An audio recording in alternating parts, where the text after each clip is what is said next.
स्वामी जी, राम को जब आप राष्ट्र का प्रतीक, धर्म का प्रतीक, संस्कृति का प्रतीक कहते हैं, सामाजिक समरसता का प्रतीक भी राम जी को कहा जाता है।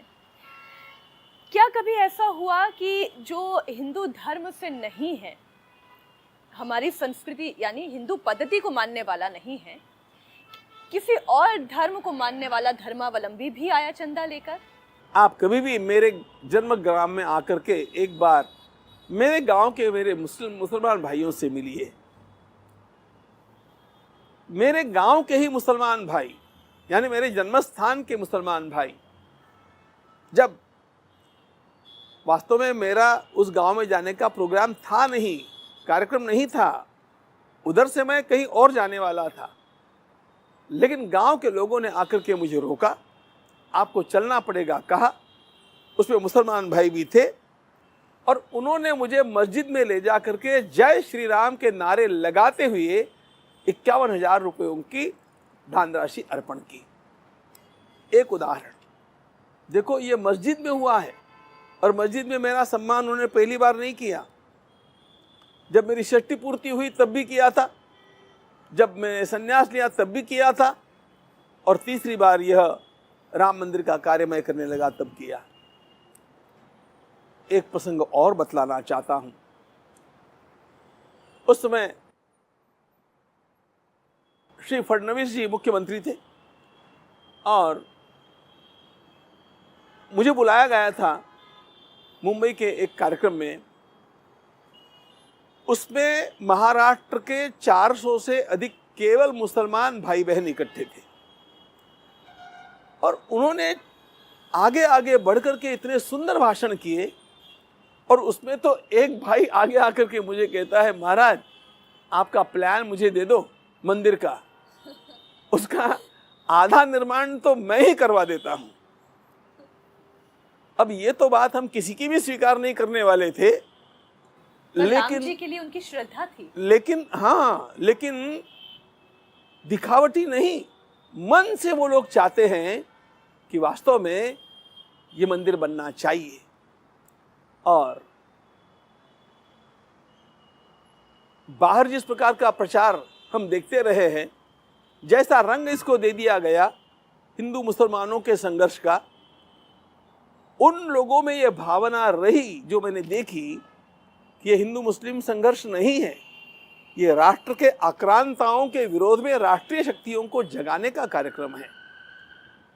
ये जान करके वो लोग हमारे साथ हो रहे थे और इसलिए इसमें इन सब लोगों का सहयोग है, ऐसा मुझे अत्यंत समाधान के साथ कहना है। स्वामी जी, जब इतना भव्य मंदिर बन रहा है और आपने कहा बहुत बड़े एकड़ में ये मंदिर फैला हुआ है, तो फिर आसपास जब भूमि का अधिग्रहण होना शुरू हुआ तो इस दौरान भी बड़ी सारी चुनौतियां आई होंगी।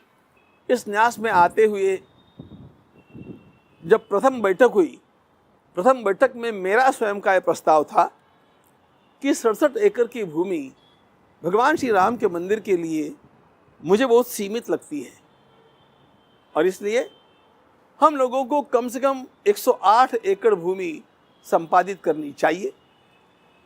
ये मेरा ही प्रस्ताव था, मेरा सुझाव था। सब लोगों को अच्छा लगा और धीरे धीरे उसका आरंभ भी हुआ। अब इसमें बहुत सारी कठिनाइयां आती ही है।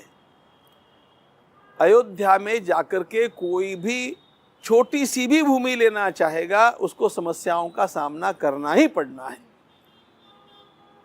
100% तो नहीं कहूँगा, लेकिन 98% अयोध्या की भूमि में इसी प्रकार का आपको कुछ न कुछ व्यवधान खड़ा होता है, ऐसा अनुभव आएगा।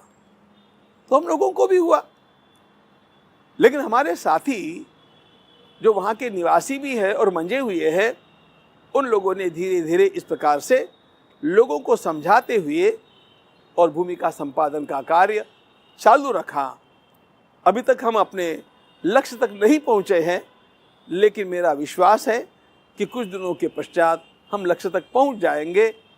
अब ये सारी बातें ये लोग बड़े समाधान के साथ कर रहे हैं। यदि आपके मन में हो कि व्यवधान कैसा आया, तो एक सज्जन ने एकाएक इसमें आपत्ति उठाई थी कि तीर्थ क्षेत्र के न्यास में कुछ तो भी गड़बड़ हुई है।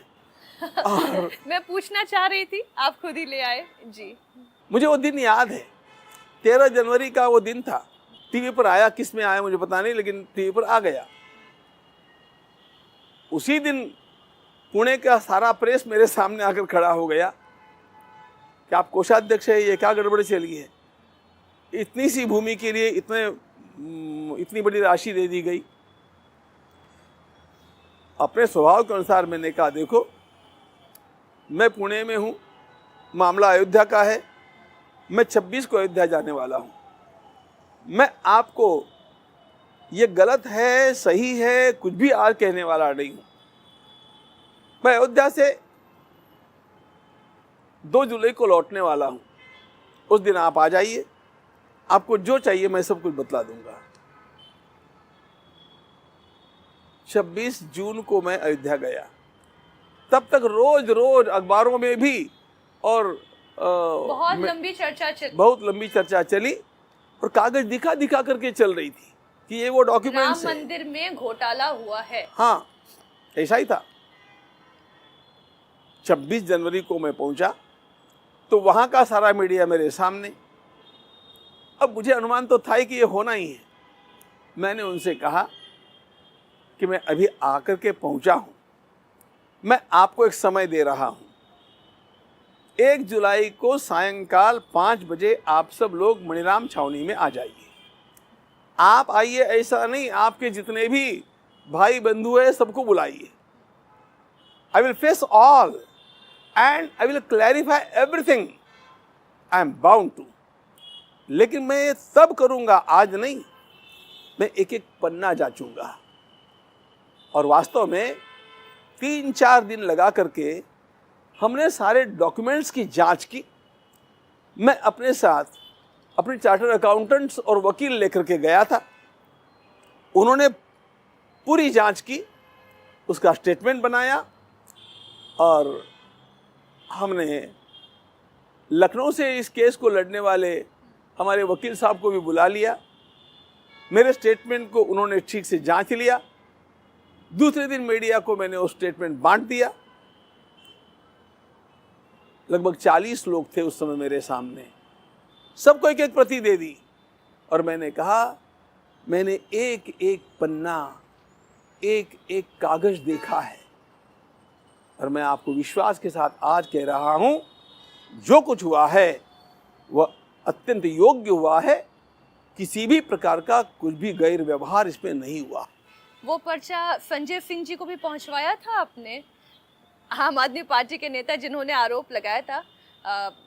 आजकल वो खुद जेल में हैं, उनके ऊपर ईडी की आईटी की कार्रवाई चल रही है। उनको पहुंचाने जितना महत्व मैं उनको देना नहीं चाहता था, क्योंकि सत्य जब प्रकाशित होता है तो अपने आप अंधकार चला जाता है।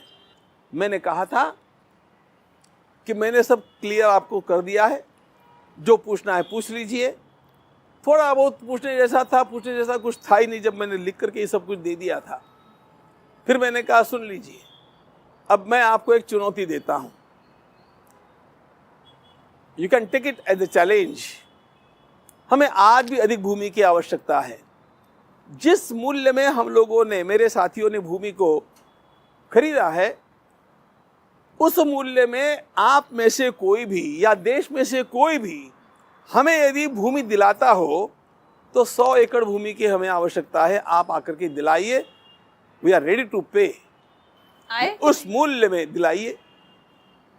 कौन आने वाला था? क्योंकि वो मूल्य जो था वह बहुत कम मूल्य दिया गया था, योग्य मूल्य दिया गया था। और उसके पश्चात कभी भी प्रसार माध्यमों में इसके प्रति, इसके बारे में कुछ भी नहीं आया।